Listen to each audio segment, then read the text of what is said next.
வளமுடன். வாழ்த்துக்கள் நண்பர்களே, வாழ்த்துக்கள். அதாவதுங்க, நார்மலாக வந்து எங்கிட்ட ஒரு நபர் சாதகம் எப்போவுமே பார்ப்பார். அவர் படிப்பு காலத்துலேருந்து என்கிட்ட பார்ப்பார். படிக்கிறது எப்படின்னா, வாழ்க்கை என்ன, உங்களுக்கு மனைவி என்ன மாதிரி வரும், எந்த மாதிரி வந்து துறையில் மூவ்மெண்ட் பண்ணணும்னு தெளிவாக நான் சொல்லிக்கிட்டே இருப்பேங்க. மனைவி கிடச்சிது, நாங்கள் பொருத்தம் பார்த்தோம், மேரேஜ் ஆயிடுச்சு, ஓகே, நல்லா போயிட்டுருந்துச்சு. ஆனால் வீடு கட்டணும் அப்படிங்கிற ஒரு எண்ணம் வரும்போது அவர் என்னை வந்து பார்க்கவே கிடையாது. அவர் மனைவிக்கு நல்ல சம்பளம், அவருக்கு நல்ல சம்பளம். அது என்னன்னு தெரியல, அவங்க வெளியூர் போயிட்டாங்க. அதனால் வந்து நம்ம கான்டாக்ட் இல்லை அவங்க, அப்படிங்கிற மாதிரி தான் போகுது. சரி அப்படின்ட்டு 2 பேருக்கும் சேலரி, நல்ல சம்பளம் வந்துருக்குன்ட்டு குறைஞ்சபட்சம் ஒரு 85 லட்ச ரூபா, அதாவது இருக்கிறதெல்லாம் கடனாக கொஞ்சம் இப்போ பேங்க் லோனு, அவங்க ஒர்க் பண்ணுற இடத்துலையுமே குறைஞ்சபட்சம் எப்படின்னா 5 லட்சம் 20 லட்சமாக ஒரு அட்வான்ஸாக வாங்கி குறைஞ்சபட்சம் நல்ல தெளிவாக வீடு கட்டிட்டாங்க. அதாவது என்ன சொல்கிறாங்கன்னா, மேஸ்திரி கட்டுறீங்க, ஒரு தடவை தானே கட்டுறீங்க, தெளிவாக கட்டிக்குங்க அப்படி சொல்லி எல்லாமே மேஸ்திரி மற்றவங்க எல்லாமே சொல்ல வீட்டில் ஒரு சொந்தக்காரங்க வீட்டுக்கு போகிறாங்க. அவங்களாம் பார்த்திங்கன்னா பால்கனி வச்சு இப்போ ஒரு 1.5 கோடி 2 கோடியில் கட்டுறாங்கன்னு வச்சுக்க. அப்போ அந்த 1.5 கோடி 2.5 கோடியில் 2 கோடியில் கட்டுறாங்க அப்படின்னா அந்த வீட்டுக்கு இவங்க பால் காய்ச்சலுக்கு போகிறாங்க, புண்ணியனுக்கு போகிறாங்க. அவங்க சொந்தக்காரங்க சொல்கிறத வச்சு, இல்லை நீ இப்படி கட்டு, உனக்கு இப்படி நல்லாயிருக்கும், இப்படி கட்டுன்னு சொல்லி எல்லாம் சொந்தக்காரங்க நல்லா ஏற்றி விட்டுறாங்க. அப்போ ஏற்றி விடுறாங்கன்னா இவங்களும் யோசனை ஒன்றும், நமக்கு என்ன வருமானம் வருது, நம்ம கடை வாங்கினா கட்ட முடியுமா, கட்ட முடியாதா அப்படிங்கிற ஒரு எண்ணம் அவங்களுக்கு வரணும். அந்த பூஸ்ட் அவங்க சொந்த வந்தோம்லாம் பூஸ்ட் பண்ணுறாங்க. இப்போ 2 கோடி ரூபாய்க்கு வீடு கட்டிக்கிறாங்க, 2.5 கோடியில் வீடு கட்டிக்கிறாங்க அப்படின்னா அந்த வீட்டுக்கு இவங்க பால் காய்ச்சதுக்கோ புண்ணியசுக்கு போகும்போது அங்கே சொந்த வந்தோம்லாம் பார்த்தீங்கன்னா நீங்கள் 2 பேரும் சம்பாதிக்கிறீங்களே, 2 பேரும் வேலையில் இருக்கிறீங்களே, நல்ல வீடு கட்டுங்க இப்படின்னு சொல்லி ஏற்றி விட்டு ரெடி பண்ணிடுறாங்க. இவங்க ஆக்ரோஸில் என்னென்னா, இடம் கொஞ்சம் பெரிய இடமாவே கொஞ்சம் நல்லா வேணும் அப்படின்னு சொல்லி அவங்க இடம் வாங்கி போடுறாங்க. நல்லா ரன் ஆகிட்டு இருக்கும்போது பார்த்தீங்கன்னா, அப்போ ஒரு குழந்தை பிறகுது, அப்படி 2வது குழந்தை பிறகுது. அந்த பொண்ணு வந்து வேலைக்கு போக முடியாத சூழலில் லாக் ஆகுது. அப்போ இவர் மட்டும் தான் வேலைக்கு போயிட்டாரு. இவருக்கு 1 லட்ச ரூபா சம்பளம், நல்லா போயிட்டுருக்கு. இடம் நிறையா இருக்குது, அது இடம் சொந்த இடம் தான், வாங்கி போட்டுக்கிறாங்க. நல்லா ரன் ஆயிடுச்சுங்க. இப்போ பாருங்கள், மேரேஜ் பண்ண முன்னாடி இடம் நல்ல பெரிய இடம், முக்கியமான இடத்துல வாங்கி போட்டாங்க. 2 குழந்தை கிடச்சிச்சு. குழந்தை கிடச்சோடனே அந்த பொண்ணு வேலைக்கு போக முடியாது, அவர் வேலைக்கு போயிட்டுருக்காரு. அப்படி போயிட்டு இருக்கும்போது 1 லட்ச ரூபா சம்பளம், ப்ரைவேட் கம்பெனி, சாஃப்ட்வேர் ஒர்க் பண்ணுறாரு. இவங்க என்ன செஞ்சாங்க, இந்த சொந்த பந்தம் பூரா போக ஏற்றி விட்டாங்க. சொந்த பந்தக்காரங்க எல்லாமே இப்படி கட்டு அப்படி கட்டு அதை பண்ண, எனக்கு தெரிஞ்ச இன்ஜினியர் இருக்காரு, நீ கூப்பிட்டா நீட்டாக பண்ணி கொடுப்பாரு அப்படி இப்படி சொல்கிறங்காட்டி இவங்களுக்கு அப்படியே ஆக்ரோஷமாயிருச்சு. நம்ம கட்டிடுவோம், ஒன்றும் பிரச்சனை இல்லை. அப்புறம் என்ன ஐடியா பண்ணுறாருன்னா, தனக்கு 1 லட்ச ரூபா வருது, அந்த பசங்களும் கொஞ்சம் பெருசாகிட்டாங்க, என் ஒய்ஃபு வேலைக்கு போயிடும், அதுக்கு 1 லட்ச ரூபா 2 லட்ச ரூபா வரும்போது நம்ம கட்டிடலாங்கிற ஒரு ஆசையில் அவங்க வந்து ஃபுல்லாக லோன் போட்டுறாங்க.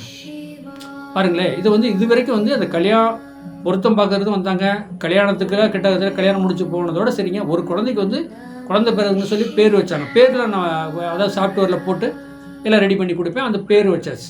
ஆனால் அதோடு நின்று தான் அப்புறம் அவங்க வெளியூருக்கு மாற்றி போனதுலேருந்து அவர் அதை கான்டாக்டில் இல்லைங்க. வெளியூரில் இருந்துக்கிட்டே இங்கே இன்ஜினியர் மூலிமா பில்டிங் வேலையாகிட்டுருக்கு படன்னு. ஆனால் எனக்கு அது தெரியாது, அவங்களும் வந்து என்கிட்ட எதுவுமே சொல்ல.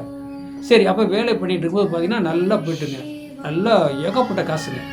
என்ன சொல்கிறதுங்க, 2 பெருசுக்கு மேலே ரெடி ஆயிடுச்சு, வேலை ஆகிட்டுருக்கு. அப்போ வேலை ஆக முடிய அவர்னால முடியலைங்க, சமாளிக்க முடியல. ஏங்க எவ்வளோக்கும் வட்டிக்கு வாங்குறது, எவ்வளோ லோன் போட்டு வாங்குறது, ஏன்னா அவங்களுக்கு என்னென்னா, அவங்க சொந்த பந்தம் இந்த மாதிரி கட்டணும், அந்த மாதிரி செய்யணும், இந்த மாதிரி சொல்லணும், இதையே அவங்க ஒரு மைண்டை எடுத்துட்டாங்க.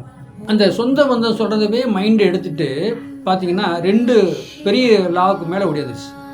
உன்னால் அவங்க சமாளிக்க முடியல. அப்போ தாங்க என்ன நோக்கி பார்த்துருக்குறாங்க, நம்ம பழைய சோசியரை ஒரு தடவை போய் பார்க்கணும் இல்லவா, பார்த்துட்டு வருவோம். போகவே இல்லை. அது 2வது குழந்தையும் பிறந்துருச்சுங்க. பிறந்து நல்லா ஓரளவுக்கு மூவ்மெண்ட் ஆயிடுச்சு. 2 பேர் வந்தாங்க. ஆனால் எனக்கு அடையாளமே தெரியல. அவரை வாங்க உட்காருங்கன்னா அவங்க சாதகத்தை கொடுத்தாங்க. அப்புறம் பார்த்துட்டு, நீங்கள் தானே பசங்க எல்லாம் எத்தனை என்னன்னு கேட்டேன். அப்புறம் எல்லாம் விசாரிச்சு பண்ணி அப்புறம் நான் பார்த்து சொன்னேன், ஐயா நீங்கள் எல்லாமே இது வரைக்கும் நல்லதுங்க, 30 வருஷம் நல்லா வாழ்ந்துட்டீங்க, என்ஜாயாக தெளிவாக வாங்கிட்டு வாழ்ந்துட்டீங்க, குழந்தைகளுக்கு ஒன்றும் பிரச்சனை. ஆனால் இனி வந்து எல்லாமே பின்னோக்கி போகுதுங்கய்யா அப்படின்னு சொன்னேன். அப்படி கேன்னு அடுத்தார், என்னங்க இப்படி சொல்லிட்டீங்க அப்படின்றாரு. எல்லாமே எப்போ ரிவர்ஸ் போகுதுங்க, நீங்கள் என்ன சம்பாரிச்சிங்களோ எல்லாமே ரிவர்ஸில் போயிட்டு இருக்குதுங்க அப்படின்னு சொன்னேன். ஏன் அப்படின்னு கேட்டிங்கன்னா, 6, 8, 12, அதாவது எப்படின்னா 6 கூடையவே 8 கூடிய நட்சத்திரத்தில் இப்படி இந்த வில்லங்கமானவே நட்சத்திரத்தில் வந்து திசை ஓட்டுறாரு. அந்த திசை ஓட்டும் போது நான் சொன்னேன், இவ்வளோ நாள் அப்போ எனக்கு டவுட்டு, இவ்வளோ நாள் வரல, இப்போ திடீர்னு வந்துருக்காங்கன்னா பார்த்தீங்கன்னா அந்த கடுவாயில் வந்துருக்காங்க, அவங்களால முடியலைங்கிற கடைசியில் வந்து நிற்கிறாங்க.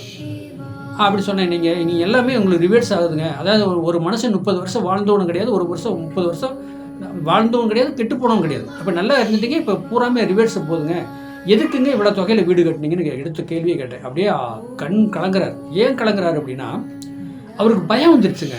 நம்ம இனிமேல் வீடை கட்டி முடிக்க முடியாது, நம்மளை விட்டு வீடு போயிடும் அப்படிங்கிற நம்பிக்கை அவருக்கு வந்து ஃபுல்லாகிடுச்சு.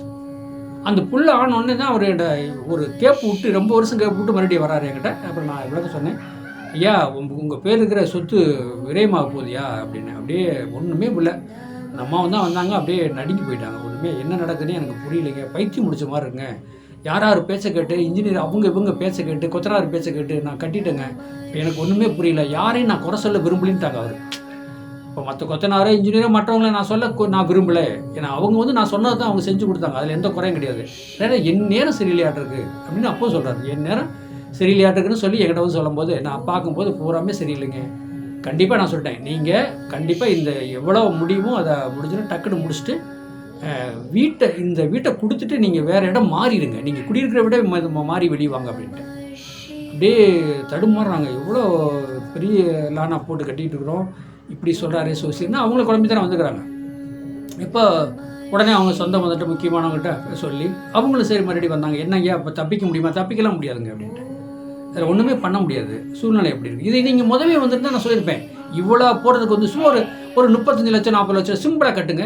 உங்கள் வருமானத்தை நான் என்ன சொன்னேன் ஆரம்பத்துலேருந்து, உங்களுக்கு என்ன வருமானம், உன் மனைவிக்கு என்ன வருமானம், உனக்கு என்ன வருமானம், நீ ஒர்க் பண்ணுற கம்பெனி நல்ல கம்பெனியா, அந்த கம்பெனியில் ஒர்க் பண்ணுற இல்லவா, அது நிரந்தரமா, அந்த சம்பளம் நிரந்தரமா, இதை பார்த்து நான் ஆரம்பத்துலேயே சொல்கிறது. யாராக இருந்தாலும் சரி, நீங்கள் ப்ரைவேட்டில் ஒர்க் பண்ணுறீங்க, கவர்மெண்ட்டில் ஒர்க் பண்ணுறீங்க, உங்கள் சேலரி என்ன, இதில் ஏதாவது சிக்கல் பிரச்சனை இருக்கா, இப்போ கவர்மெண்ட் வேலையிலே பார்த்துருந்தாலும் உங்களுக்கு வேலையை விட்டு தூக்க போகிறானா, வேலையில் ஏதாவது பிரச்சனை இருக்கா, அதை பார்க்கணும் சார். அப்படி அதை எதையுமே நீங்கள் பார்க்காம அவசரப்பட்டு எல்லாமே பண்ணிவிட்டு, ஆனாங்க இந்த பிரபஞ்சம் பஞ்சபோதம் உங்களை சொல்லி குறையில்லைங்க, கிரகம் தன் வேலையை செய்யும், அதில் எந்த மாற்றம் கிடையாது, யாரை சொல்லியும் குறை கிடையாது. கடைசியில் பார்த்தீங்கன்னா வீட்டை விற்றுட்டு இப்போ நான் சொன்னபடி கேட்டு 3000 ரூபா வாடகைக்கு போய் இருக்கிறாங்க. எல்லாம் கடனை கட்டிட்டு நீட்டாக வண்டி ஓட்டுறாங்க. இப்போ சொல்கிறாங்க, அப்போ இல்லைங்க அந்த கடன் இருக்கும்போது நான் தற்கொலை பண்ண 3 தடவை முயற்சி எடுத்துங்க, ஆனால் இன்றைக்கி வாழணும்னு நினைக்கிறேங்க, வாழ முடியுங்க. ஏன்னா எனக்கு போதுங்க, நான் வாடகையே போவோம், கொஞ்சம் கொஞ்சம் போய் ஒரு இடத்த மட்டும் வாங்கி போடுவோம், பசங்க பிள்ளை படிக்க வைப்போங்கன்றார். நான் சொன்னேன், பசங்க பிள்ளை படிக்க வைங்க, சொத்து சுகம் பெருசு கிடையாது, உங்கள் பசங்க பிள்ளையில் 2 கோர்ஸ் முடிச்சுடுங்க, அவங்க சம்பாரிச்சு போயிடுவாங்க, அவங்க லைஃப் நல்லா இருக்குங்க, இனி பின் வாங்காதீங்க, நான் சொல்கிறபடி கேளுங்க அப்படி சொல்லி இப்போ ரன் பண்ணி கரெக்டாக எப்படி 5 நாளைக்கு ஒருக்கா எனக்கு ஃபோன் பண்ணுவார், ஐயா நல்லா போயிட்டுருக்குது அப்படிம்பாரு. இதே சந்தோஷம். அதை விட நான் எந்தெந்த கோயிலுக்கு போகணும், எந்தெந்த கோயிலுக்கு போனால் நீங்கள் தப்பிச்சுக்குன்னு சொல்லி அந்த விளக்கம் சொல்லங்கிறது தான் அவங்க தப்பிச்சிட்டாங்க. வாழ்க வளமுடன், வாழ்த்துக்கள்.